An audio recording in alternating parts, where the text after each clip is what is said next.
Hi there, Diane Brandon Moody here again with another episode of 50 Something Love. And this is the episode that I am really talking to good men. I'm talking to you if you're a good man.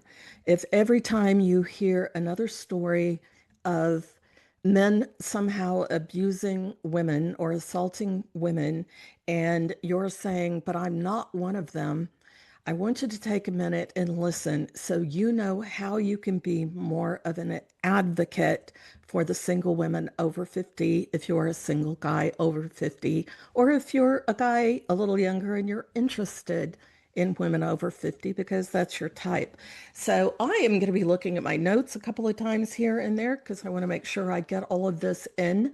But thank you for being here. The fact that you are already here tells me that you are indeed interested in learning how to be a better advocate for women in standing apart from those guys like Dominique Pellico, who drugged his wife and let 70 men rape her in France, or for the website whose name I won't mention, where they were holding classes on how to drug your spouse and taking videos of her and raping her. Because let me tell you guys, if consent has not been given, it is rape. It doesn't matter when she decides she doesn't want to. If she hasn't consented, it's rape. And if you don't want to go to jail or face consequences for that, understand that whenever she says no, at what point that consent is not there, whether it's retracted or it's been there all along. This is rape. Don't do it. Okay? So let's get started. And as I said, I'm going to be looking at these notes a little bit. If you are a good man, thank you so much for being here. I know that you guys exist in so many places. I married a good man. We have been together 8 years now, married for 7. So I got married much later in life, and I understand that people come to dating over 50 with their own baggage. By this time, we have baggage. I don't care how many times you say you don't have baggage, you have baggage. Your heart's been broken, or you're divorced, and somebody took the money, and somebody cheated on somebody. Your heart's been broken before. It just has, because that's the way this works. So if you're a good guy and you're here, you may not be the problem. Please, please, please be the solution. Now, if you're a guy who every time you hear a story like with Dominique Palico and you say, I've never done that. I've never done anything like that. I've never raped anyone. I've never drugged anybody. I don't even let her pay for her coffee. If you're one of those guys, what you really have to understand here, please hear this and please understand this. She doesn't know you and she doesn't know what kind of guy you are. If you heard my episode on when I was roofied in 1982, the guys that did it, we had a blast. They were adorable. They were very cute. They were flirting massively with us. They were hilarious. We enjoyed them. But one of them drugged me nonetheless. I don't know which one. If I knew, I would go kick him in the balls right now. But that's another story for later. But it's been a long time and I have no idea who they are. So that's number one right there. If you can just keep top of mind, I'm a good guy, but she doesn't know that yet, you'll save yourself a lot of ego hurt, because that's what happens if you hear a woman saying something like, no, I want to drive my car, and your ego gets bruised because you offer to drive her there. Understand, she doesn't know you yet. And most of the dating online stories where a woman has been killed or raped has been when she got in the car with a guy she didn't know. So she doesn't know you yet. And if she listens to my class, Dating Safely and Scam Free, she'll know she shouldn't be getting in the car with you for at least a month until she knows you better. Okay? Don't make that an ego thing. She doesn't know you. Okay? She didn't know you at all. So don't make that an ego thing. So that's the first thing. Here's a thing that worked for me so much when I was dating. And like I said, it hasn't been that long ago.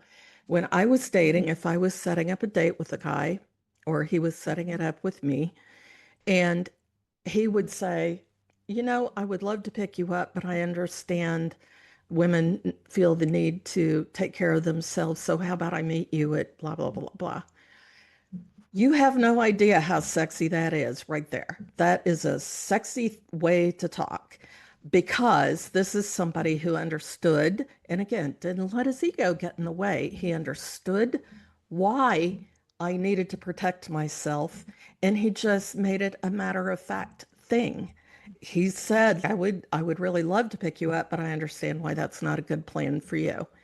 That told me he understood, and understanding, oh my gosh, is that so sexy? So, some women will be guarded in the beginning, some men will be, but for different reasons. I'm going to draw a this is a big example that is not scientific. This is my guess after many years of doing this kind of thing. I am going to guess that most men are guarded in the beginning because they have lost a lot of money in a divorce, or they were with a woman who used them for their money and they're bitter about it. I understand that. You have every right to be bitter about that. Women, on the other hand, they're more guarded because, as I said, they don't know you and they don't know if harm is involved yet. Not psychic harm, not emotional harm, physical harm is what they're most afraid of at first. So anyway, she's had to be strong. She's had to carry everything in whatever situation she's in, and she really wants to feel safe with you. And this can be one of two things going on right here. If she doesn't feel safe, it hasn't been long enough. That could be part of it. She hasn't been around you long enough to decide that you are safe. And by watching your actions, she hasn't, or listening to you, she doesn't know you're safe. It could also be nervous system carryover from her last relationship or relationships. If she's been assaulted in her past or manipulated or whatever, she may be extra cautious. Now, I have a firm belief that anybody who is dating is absolutely responsible for taking care of their emotional and mental health. Hopefully, before you're dating, or at least when it makes itself clear. Nobody can fix each other. If she is scared because at some point she was assaulted, and depending on who you talk to, it's either 1 out of 3 women, think about that, or 1 out of 5. Depends on where you get your statistics from, and I guess probably the definition of assault. And it's 1 in 6 for men. So men don't get out of this either. But anyway, let's get back to that. So if she has had that and that continues to be in the way, even after you've proved yourself to be a good guy over time, then you might gently and kindly suggest that perhaps trauma therapy would be a great thing for her to explore because everybody has to be responsible for their own mental and emotional health. And here's why. It doesn't matter how kind you are, how supportive you are, how thoughtful you are. If she is still stuck in the pain and the misery and the nervous system stuckness of whatever happened before, you will never be kind enough. You will never be supportive enough because there's always that running in the back of her head. So sometimes even your best actions will not work. And then you need to say, hey, honey, I think you need to really spend some time on this. And women, if you're listening, this is the same thing that's true of a guy.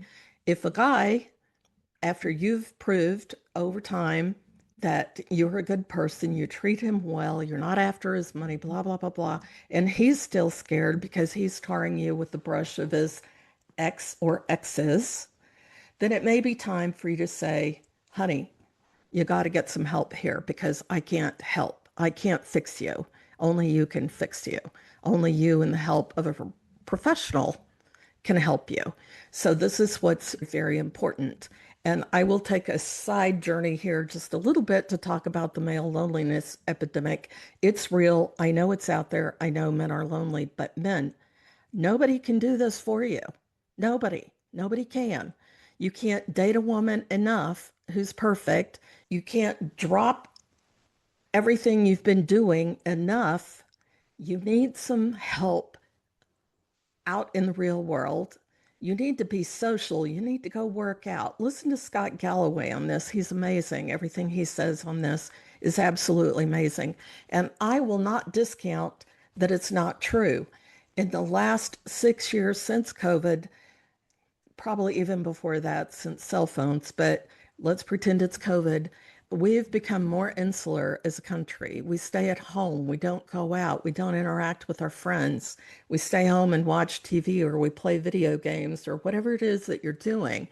And so you've got to get some help in this area because a good woman cannot fix your loneliness. She can't. You've got to do that. And there are ways that you can do that, but find a professional who can help you. And if you need help on that, send me an email at info@dianebrandonmoody.com and I will send you some resources so that you can do things to actually get in a much better mental and physical and emotional space.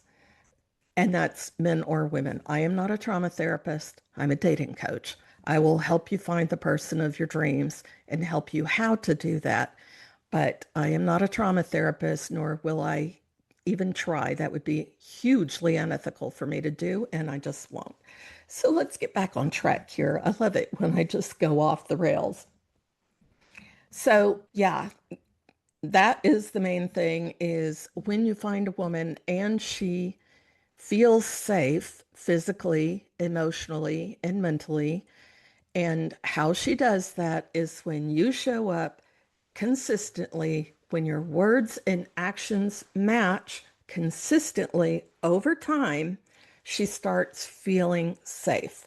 And when she feels safe, her personality brightens, her outlook is positive. She's excited to see you. She loves exploring with you. She's ready to get to know you.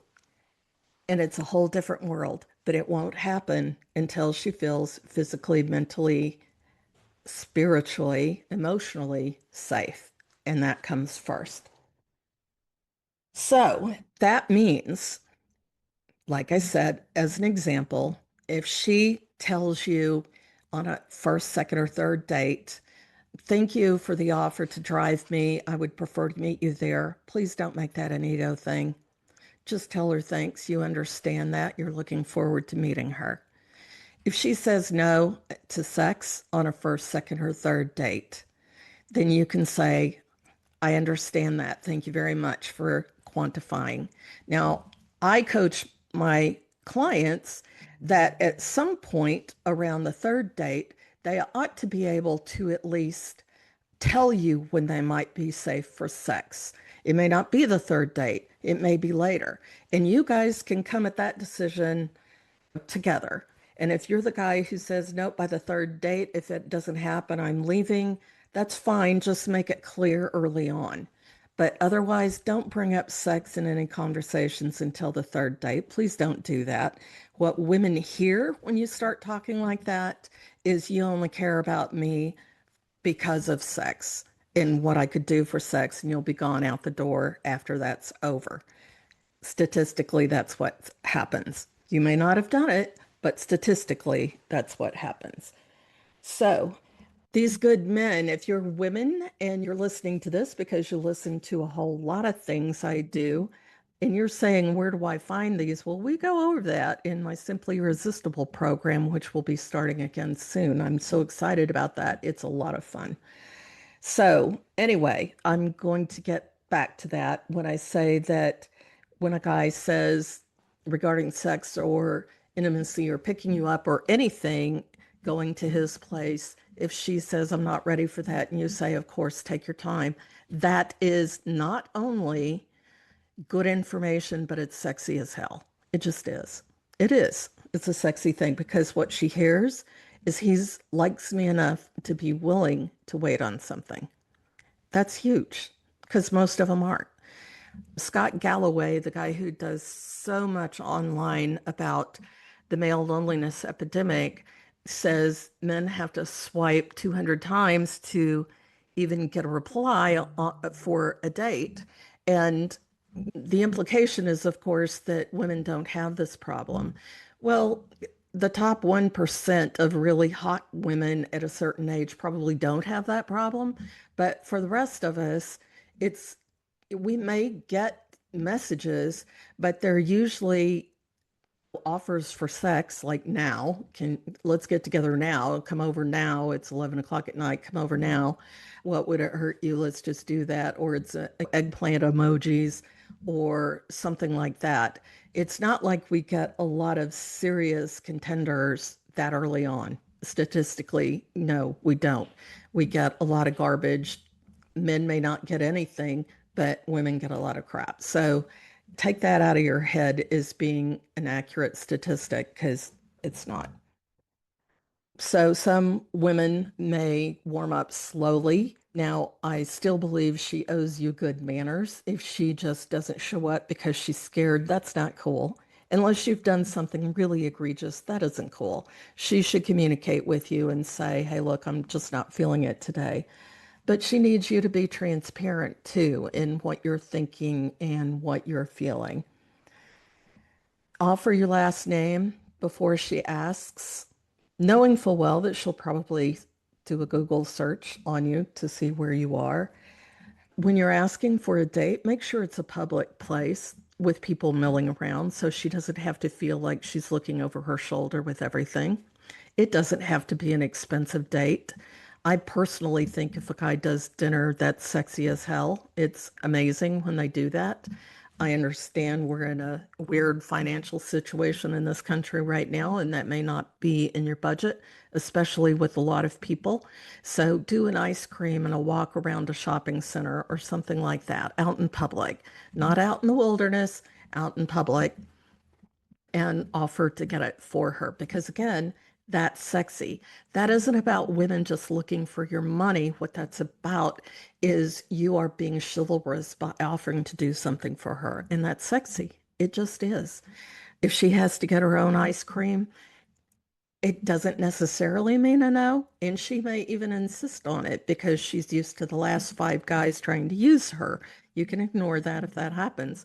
But what it says to her is that this guy thinks enough of me to buy me an ice cream, and it's good. So, but she does need you to communicate too. Communication doesn't happen a lot. We need you to communicate it. If you've gone out and it doesn't work for you, that's fine. It would just be lovely to send a note. Hey, Sharon, I really appreciate getting to know you today. I didn't find the spark I was looking for, but I wish you the best. How hard is that? That's not hard. If you just send, that goes so far. It goes so far. If you like her and you want to see her again, say so. Be direct. Be grown-ups. Just say, I really enjoyed this tonight. Kathy, can we get together next week?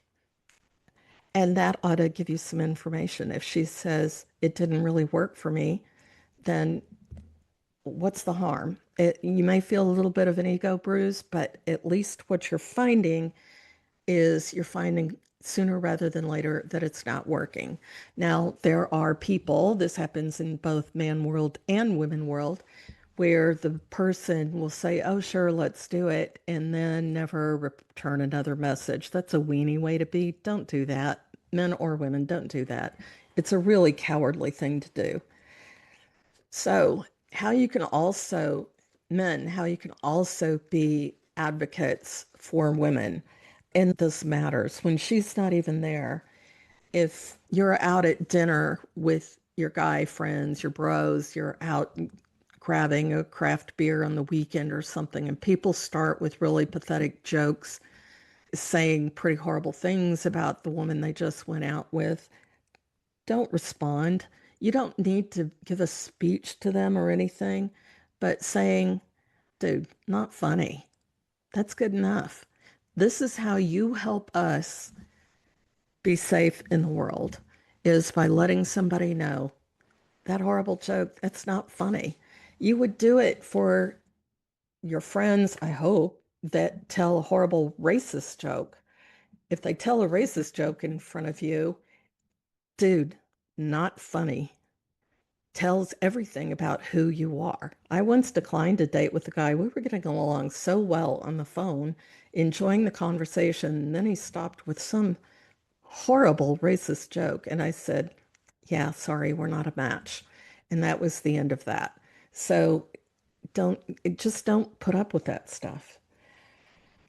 So again, I am doing another Dating Safely and Scam Free live program on May 21st, which is a Thursday at 7 o'clock p.m. Central Time. Usually lasts about an hour or as long as the questions last. And we'll talk about how to be safe dating. This also goes into scams. I've talked about scams on the podcast before. I have updated information both with dating safely and with scams, and it's valuable for everybody. Now, here's what I want to say is that due to the sensitive nature of this particular free class, you will have to be on camera for this. And sorry, guys, this one's for the ladies. If you want me to get you some of that information or hold a class for men, just drop me a line, info@dianebrandonmoody.com, and I'll be happy to do that.